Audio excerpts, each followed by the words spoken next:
Sejam todos bem-vindos ao canal Egito Místico.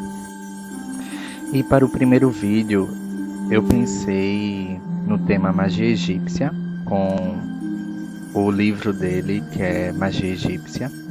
Na descrição eu vou deixar o link em PDF do livro, agora é em inglês. E cada capítulo eu vou desenvolver um resumo em cada vídeo. Vai ser um vídeo para cada capítulo. Nós vamos abordar o tema de acordo com a visão deste autor. Ele é arqueólogo. Essa seria a capa do livro. Ele na versão em português. Você encontra ele em sites de bibliotecas virtuais, enfim, livrarias virtuais. Futuramente eu vou estar desenvolvendo um resumo desse livro em português e depois colocar ele em PDF para consulta. Mas tem ele gratuito em inglês, na versão em inglês. O Wallace Budge, ele é arqueólogo, nasceu no dia 27 de julho de 1857 e morreu no dia 23 de novembro de 1934. Ele é um arqueólogo britânico. Realizou escavações no Egito, Sudão e Mesopotâmia. E durante 27 anos dirigiu o Departamento de Antiguidades Asiáticas e Egípcias no Museu Britânico. Também escreveu várias obras, como Os Deuses do Egito e Literatura dos Antigos Egípcios. No capítulo 1 a gente vai falar sobre a antiguidade de práticas mágicas no Egito. O autor ele mostra a relação da religião com a magia. Ele diz que a magia foi feita para ser serva da religião. E no desenvolver do texto ele indica que a religião e a magia elas estavam entrelaçadas. Não tinha assim uma separação tão clara, né? Porque toda prática religiosa tinha as suas práticas mágicas ali inclusas, né? E geralmente a gente encontra isso já nas religiões politeístas, religiões mais antigas. Tinha essa relação religião e magia. E as práticas mágicas dos egípcios, eles eram utilizados em dois lados, né? Tinha tanto para beneficiar os vivos e os mortos, e como para trazer caos e calamidades. Então, nas escrituras, nos papiros, enfim, que o autor ele pesquisou, ele encontrou várias versões, tanto para beneficiar quanto para trazer o caos e a calamidade. E no decorrer da história, eles foram considerados especialistas em ciências ocultas, porque eram a nação egípcia, tinha muito desse mistério, desse desenvolvimento mágico, né? As escrituras, a religião, as curas, tudo ele tinha uma magia ali inclusa, proteção, até para tivesse preparo para uma guerra, tinha lá os seus segredos, as práticas mágicas. O autor ele vai trazer uma visão de que os egípcios, eles através da feitiçaria, eles eram capazes de comandar seus deuses para trabalhar para eles e obrigá-los a realizar os seus desejos. Ele no decorrer do livro ele vai falar muito disso. E daí vem a parte do uso das palavras, né? Do poder da palavra. E toda técnica mágica, a própria magia é conhecida como Reca. O uso das palavras é muito importante na magia egípcia. Então ele fala que você deve utilizar as palavras corretamente, no tom correto, né, até que aquela magia seja realizada, feita de fato. E ele vai até falar também aqui da deusa Ísis. Ela é conhecida como forte da língua, porque ela sabia pronunciar as palavras de poder de forma correta e tinha um discurso perfeito, né? Então tinha uma técnica, né, vamos dizer assim, para usar a fala ou as palavras como magia. Não só os usos das palavras, como também incluía até a junção com as palavras, as escritas hieroglíficas em substâncias, ou seja, em alguns produtos químicos que eles desenvolviam.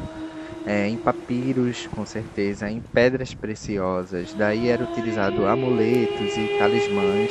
E geralmente, para ter essas pedras preciosas, amuletos e talismãs, você também tinha que ter ser bem, como assim, de vida, né? Ter bens, ter algum poder ali, porque não, nem é todos que tinham direito de ter esses talismãs protetores e principalmente acesso à magia. Isso era, você tinha que ter um conhecimento muito alto para poder ter acesso a essas magias. Uma das primeiras curiosidades que o autor já traz no primeiro capítulo é a parte do relato hebraico de Moisés. Se você for observar as práticas mágicas de Moisés, a história dele, desde quando ele tinha aquele bastão e transformou numa cobra e ele conseguia controlar as cobras, que o autor ele fala que os egípcios se orgulhavam dessa técnica que eles faziam, né? Quando ele abriu o mar, enfim, todas aquelas feitiçarias, a morte do primogênito, as pragas, enfim. Ele aponta, será que ele era um mago egípcio? Porque se você for observar as feitiçarias egípcias e todas as histórias principalmente, né, é muito parecido. Só esse bastão, se você no decorrer desse livro ele vai até mostrar algumas coincidências.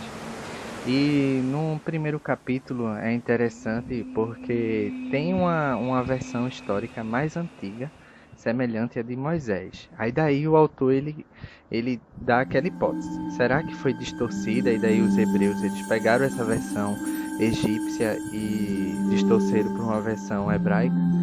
Enfim, isso é só uma hipótese, né? A visão do autor, mas é bem interessante porque se você for observar a história do mago Cha-Cha-Yank no tempo do rei Khufu, que é Kelps, que reinou no início da quarta dinastia, que é 3.800 anos antes de Cristo, a história dele é bem interessante. E no decorrer da história de Cha-Cha-Yank, vai mostrar que ele foi numa viagem junto com seu rei e 20 jovens virgens de belos cabelos, numa viagem, né, no mar aberto. Então o que acontece? Um ornamento que estava preso no cabelo de uma das donzelas, feita de turquesa, caiu na água e afundou bem profundamente. Então ela parou de remar, né, porque aquilo era muito valioso, e todas as 20 donzelas também pararam de remar. Então tava lá o mago e o rei, né? E o rei pergunta, por que elas pararam de remar? E a donzela fala, porque o meu ornamento caiu na água, isso é muito valioso e tal. Cha-Cha-Yank, que era um mago egípcio, ele posicionou a mão dele, recitou algumas palavras corretas, né? No tom correto. E o que aconteceu? O mar, ele abriu, ele conseguiu pegar o ornamento dela. Depois o mar fechou novamente e todos ficaram impressionados. Então por isso que ele coloca dessa história distorcida, como aconteceu em Moisés, ele conseguiu abrir o mar também. Então aí daí ele traz essa história nas suas pesquisas. A relação dos gregos e romanos com a magia egípcia é bem interessante, porque eles tinham um respeito, né, tanto para a sabedoria dos egípcios, quanto também para os poderes da magia, né, que eles possuíam. Então eles admiravam, eles traziam, eles iam lá, viajavam e traziam essas informações à sua civilização. Esse conto de Teléfron eu acho magnífico, porque daí você pode já tirar outras análises, símbolos dos próprios deuses egípcios.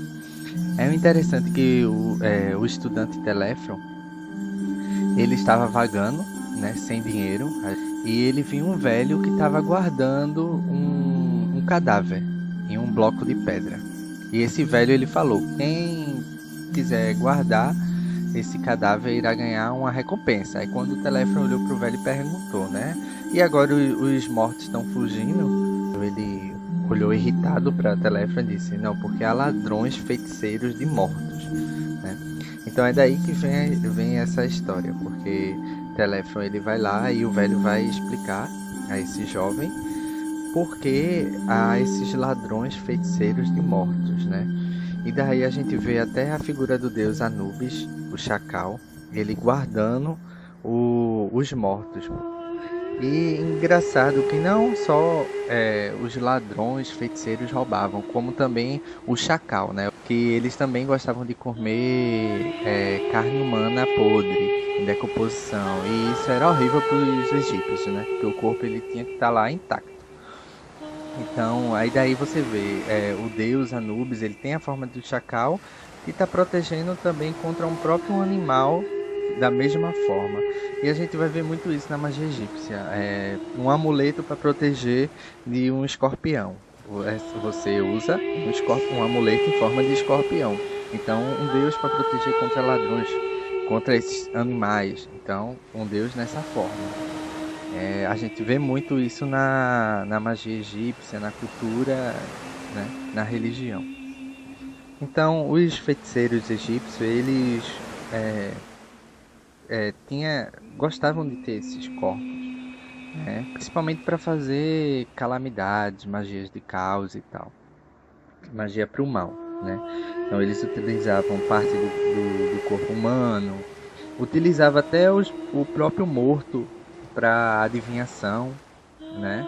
Para prender o espírito daquele corpo e trabalhar para ele, né? Então geralmente era utilizado para isso. É por isso que todos os corpos tinham que ser seguros, né? Vigiado, e tinha até ritual para proteção, porque tinha feiticeiro sim que queria os mortos, os corpos dos mortos para praticar magia. Eu não vou. A história dele é muito longa. Eu não vou prolongar porque senão vai ser um vídeo muito longo. Então foi isso, um breve resumo deste capítulo. O próximo capítulo vai ser sobre pedras mágicas e amuletos. Vai também falar um pouco sobre a utilidade de alguns símbolos egípcios, de acordo com a visão do autor. E dê um like, que se inscreva no canal, porque para não perder nenhum vídeo, que vai ter vários vídeos e continuação, e não só sobre esse livro, vai ter vários outros livros. E eu vou continuar desenvolvendo, vai ter muita coisa interessante sobre instrumentos que eram utilizados nas práticas de feitiçaria que você não encontra por aí pesquisando no Google, só lendo livros e pesquisas, artigos e tal. Então eu vou trazer alguns instrumentos, alguns símbolos, algumas técnicas que era aplicada, rituais também, danças sagradas. Não é a dança de ventos, tá, gente? É danças, como se diz, formas e jeitos que eles faziam para honrar os deuses, né? Então, trazer algo sobre ervas, sobre hieróglifos, leitura de hieróglifo básico. Então, não percam nenhum vídeo, se inscreve no canal.